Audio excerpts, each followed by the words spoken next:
I'm the president of the Viktor Frankl Institute of Logotherapy South Africa.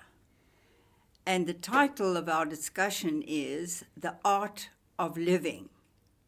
It is an exposition, actually, of the logotherapy of Viktor Frankl, and it is addressed in the first instance to our students who are enrolled for our courses and training in logotherapy, with the aim of eventually using it in a practical way, either as professionals or lay counselors or whatever their work they will be doing, but also to you, the viewer, who is kind of fascinated with what we're doing. Most of you know Viktor Frankl through the reading of his book, Man's Search for Meaning. And this is a title that seemed to appeal to people. It actually even surprised Frankl that he wrote more than 31 books, but that this should be the one book that has become so famous and so well read all over the world. And why? He posed that question himself. And it is, as he says, and as he expounds in his logotherapy, that the deepest motivation in the human breast is a will to meaning. We need to find some purpose in our lives. We want to know that we're living for something or someone. We want to feel that we've got something of worth to give to the world. Without that, we are assailed with feelings of inferiority or, who am I and I don't matter and, anybody can replace me. And we lose our feeling of singularity and uniqueness. And I want to today actually share with you my own story of meeting Viktor Frankl and what impact it had on my life as an inspiration to you, also in search of the meaning of your own lives. I had a good enough childhood, but as James Hillman, a postmodern psychoanalyst, put it, I had inside of me what he described the dissatisfied frustration of unlived life. It is a restlessness which Frankl described as something that urges us to seek and find meaning in our lives. He said, the heart is restless until it has found meaning in life and realized it. It was this restlessness that brought me into a study of psychology. So many of you study psychology because you want to know more about yourself, right? And I was trained as a clinical psychologist and did an internship at Tara Hospital in Johannesburg. And of course, I learned a great deal. But the thing that I learned most was with an encounter that I had with a patient called Anne. The psychiatrists at the hospital at that time, at least, had the needle in for the psychologists. You do healing through talking. I mean, really? We do it for medication and shock treatments and physical interventions in the lives of those who are psychotically disturbed and that you cannot possibly help. It was a challenge, wasn't it? They tried to break my spirit, at least as a psychologist doing an internship there, by sending me what they termed a catatonic schizophrenic. She doesn't speak. She was immobilized. She was like an automaton. You could make her walk, you could make her sit down, but it's like a machine. And she certainly didn't speak. So where's the therapy that I will be doing as a psychologist? But this was my deepest experience of what Frankl said is the essential of logotherapy, the encounter. It's your ability to actually see behind the illness, behind the disturbance, and find the person that is there. There is a person there.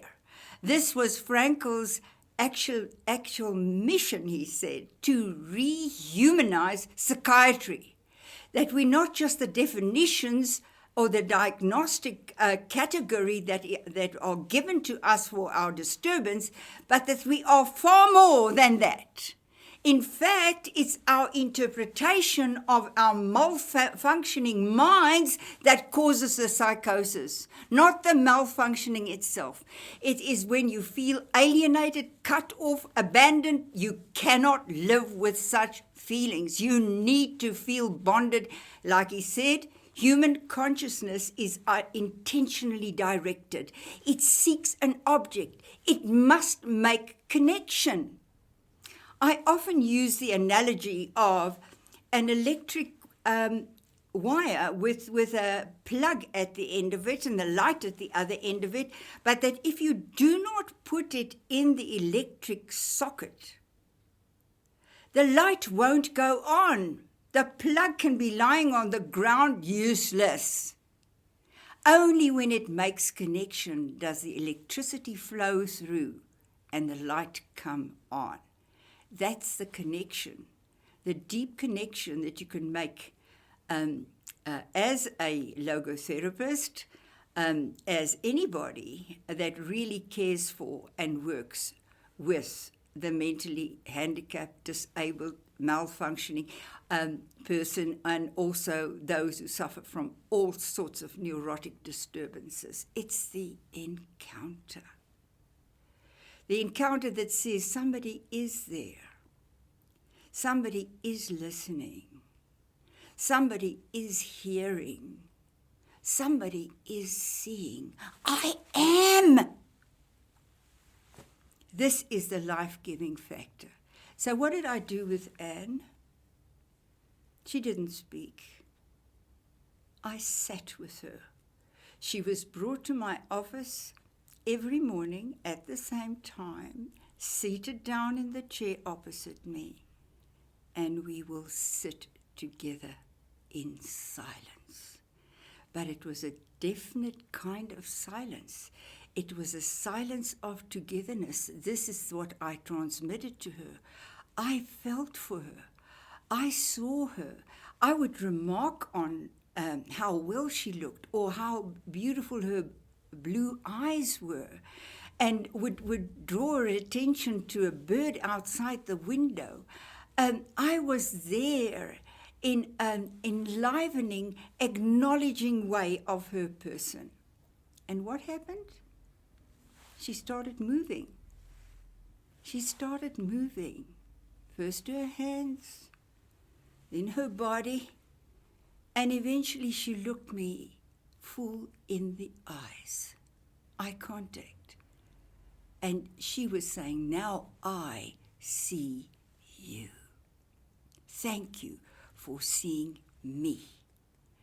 She came so alive that when she was sent home, like she sometimes was, to her very dysfunctional family, and especially a very dysfunctional mother who actually kept Anne ill.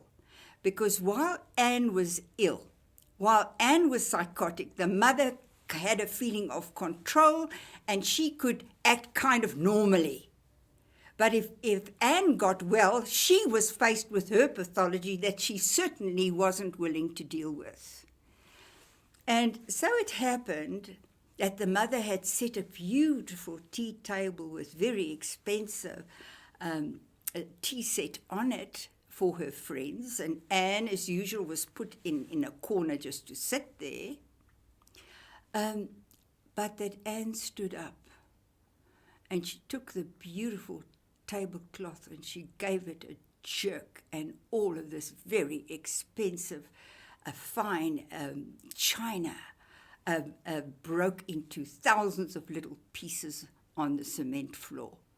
And her mother was aghast, and came back to the psychiatrist, said, "What's happening to my daughter?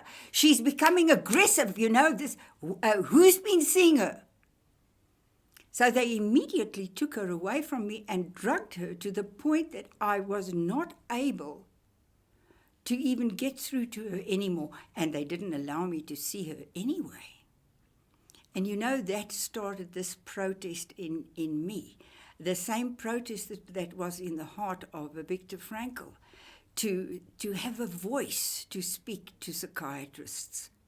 Frankl actually formulated a new type of mental illness or neurosis. He calls it iatrogenic neurosis, caused by psychiatrists, that psychiatrogenic. When they give a diagnosis to a client and tells them you're psychotic, that's it, you're done for. Or you've got this and that disturbance. You've got this, and the client goes away feeling nullified. Their existence have just been obliterated. They're an illness. They're nothing more than an illness, and a life-threatening one at that. So to really counteract that, it's so wonderful when our hearts are restless, and I really thought, now I need a voice. I need to be trained in a way that I can speak against this kind of therapy that was happening also in psychology, where, people were seen as their neurotic disturbances, and and how to fix it with a healing program. And where was the person? Where is the encounter?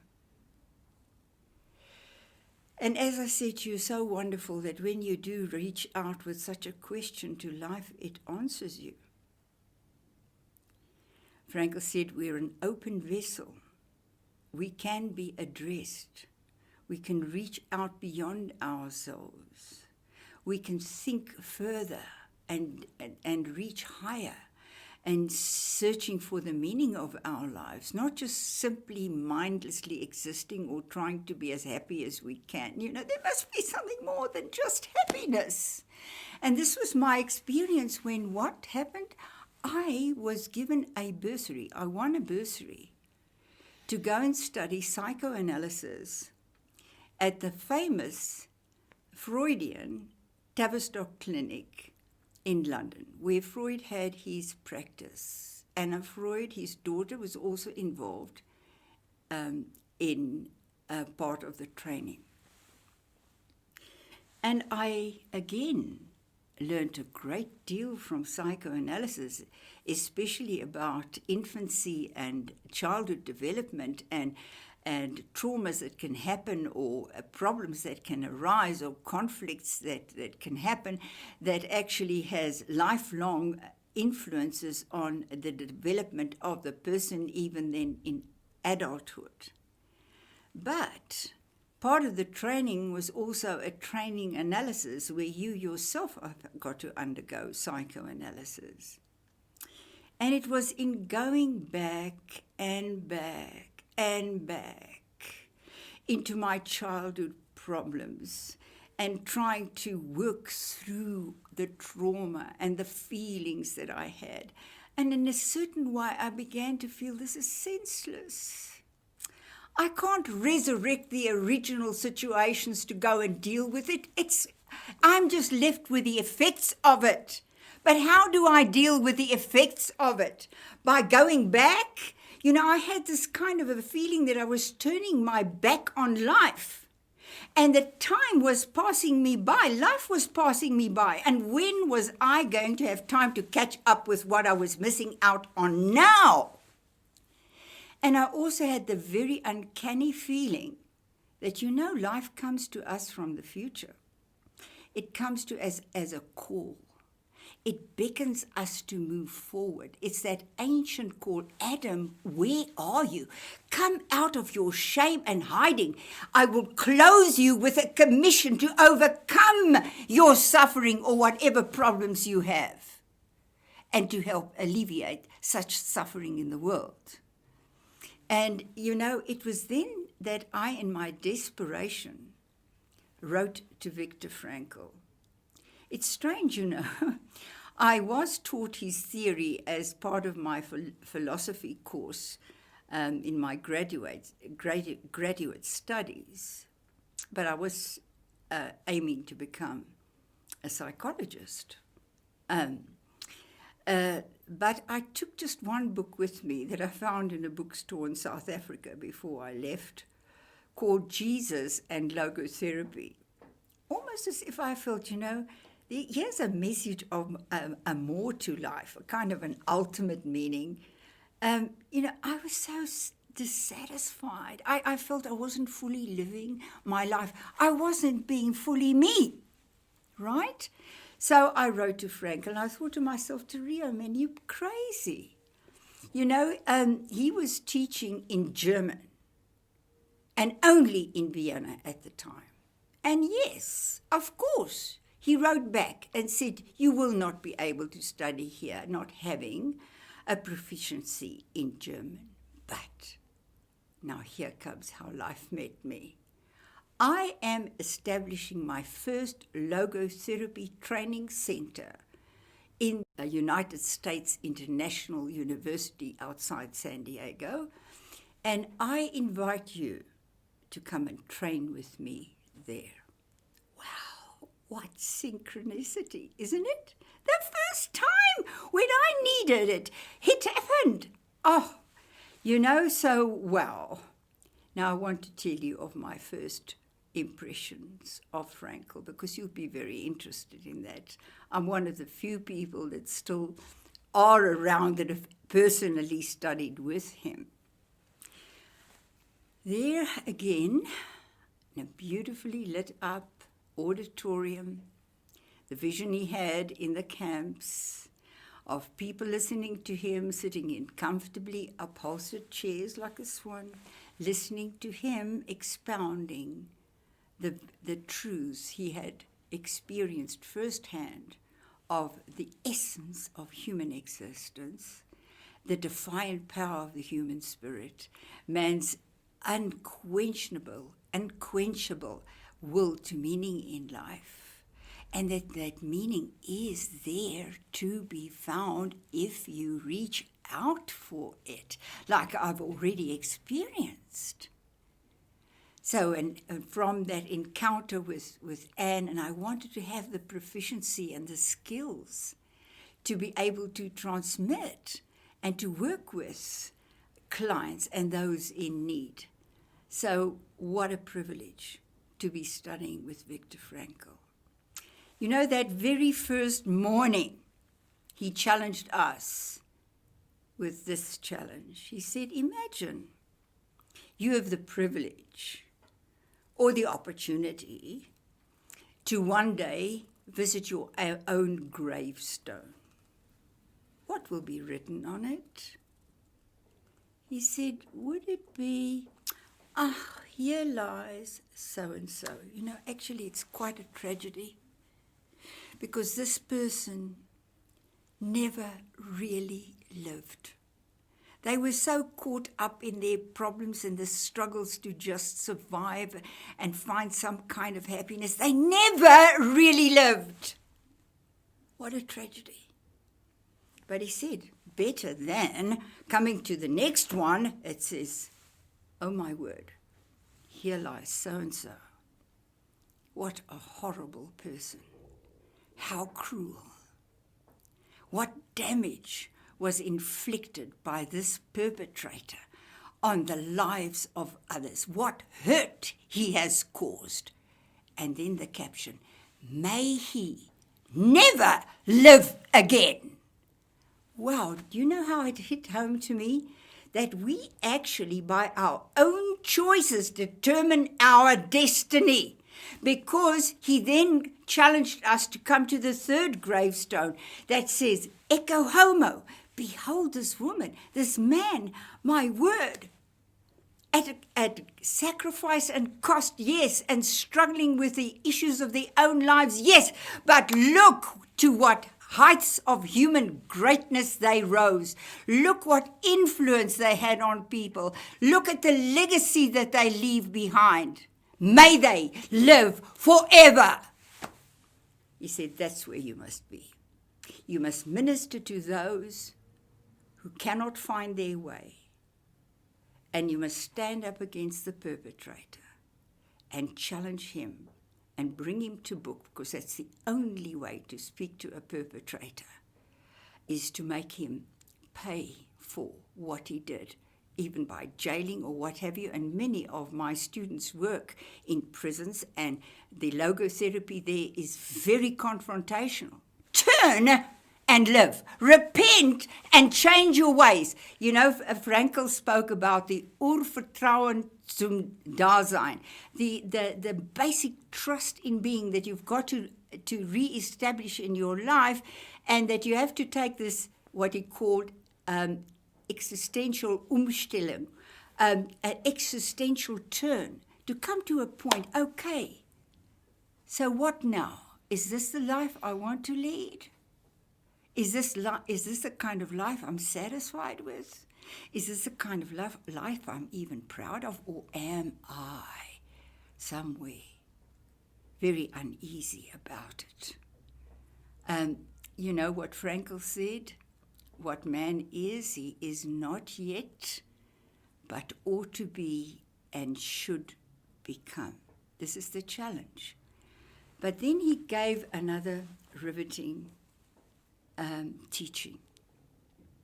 He said, imagine that your life is like a calendar, you know, and each day on that calendar, you write. You actually are writing in your book of life. Because you know what? One will have to give an account of how you lived. The way that you have lived in the end determines how you're going to go out of this life, what Frankl said, with a shout or with a whimper or with great fear in the face of a wasted life. But you want to go out with a wow. I've done it. And he said, then on that book you say what experiences you had, you know, of things that were good and true and beautiful and uplifting and that you were grateful for, encounters that you had that meant something to you. Okay, problems that you faced and you were proud of the way you dealt with them. And if you didn't deal with them correctly, that you make a note to go and make it right. He said, live your life as if you're living it a second time and you're about to make the same mistake you did the first time.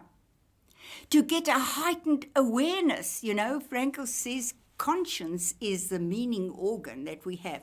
It's a deep consciousness of a need for connection that develops in the child and matures to a consciousness of responsibility in the end. What is right and what is wrong. And this is at the brink of adulthood. This is what we have to choose. How we're going to live our lives. And our choices determine whom we become. So what an impression that made on me, especially when he also said, you know, in the past, nothing is irrecoverably lost. It's irrevocably stored. What you've done that is right and good and true, nothing and no one can take away from you. Why? Because it's become part of who you are. That's what you take with you. Not your wealth, not your power, not your achievements that you put like certificates on the wall. It's who you proved to be. So, wow, now look what life did with me then. Going away with this tremendous awareness. First day, so challenged. It was like living waters in a desert that I've been roaming about, you know, sometimes going around the mountain 40 times and not getting an answer to things. That evening, my family phoned from South Africa to tell me that my beloved father had died from a heart attack. You know, I knew that my father was ill. This was part of my anguish when I was doing psychoanalysis, to feel that the time was passing.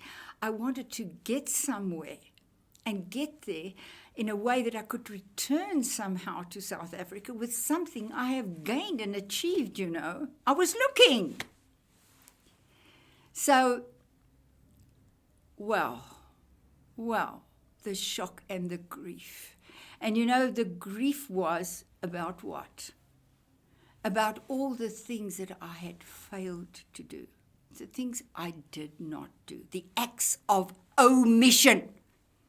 And the acts of commission. The things that I did that was wrong, that I wish I didn't do. Because I realized that I loved him.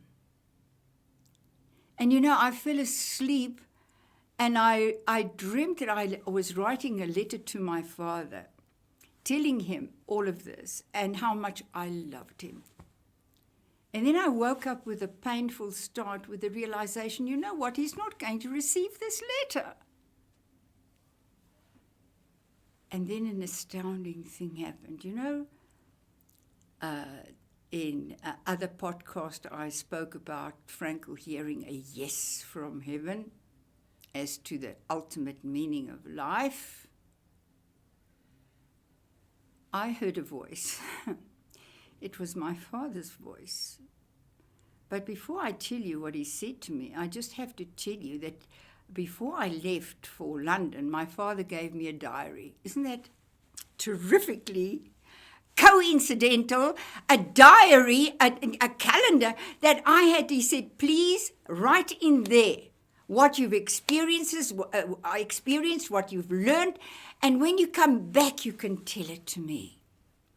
But you know, in all my searchings and falling about and kind of haphazard living, and I didn't quite know how, where, and what, I didn't write a thing in that diary. It was totally empty. And now, especially after what Frankl said that morning about filling in your book of life, is it going to be like an existential vacuum, something empty?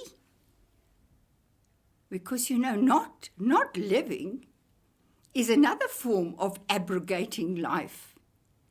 So what did I hear? You know, my father's voice was a little bit angry. And this is what he said. Fill up your diary. It was a command. Fill up my diary.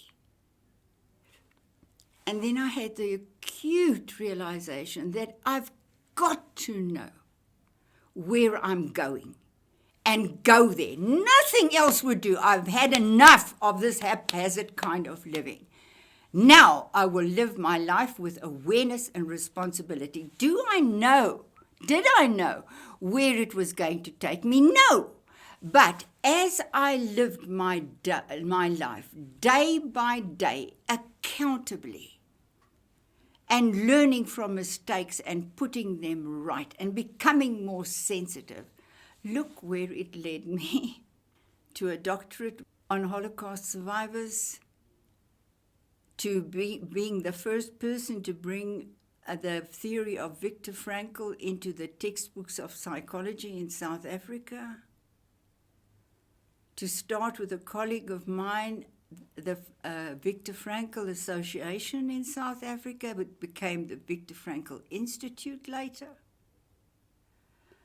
It brought me to where I'm talking to you now. And you know, the greatest satisfaction of my life is that I'm speaking a language that is the same language to absolutely everyone, whether it's my Jewish students in Israel, my Afrikaans and English students here in South Africa, or my Muslim students in Istanbul. In fact, you know, in Israel, it's a little bit, logotherapy is a little bit like old hat. We know all that kind of thing. But in Istanbul, the students come to life, you know, and they were all clinical psychologists and professional counselors and psychiatrists that all felt, listen, something is amiss from our whole orientation. We're not really getting through to our clients that encounter. and we don't really know how. And teaching them logotherapy is like a whole new door open to them into a horizon of greater knowledge, expertise, and efficiency that they never had before. And this is a possibility for all of us as we dare to have the courage to live the way we were created and meant to be. Thanks.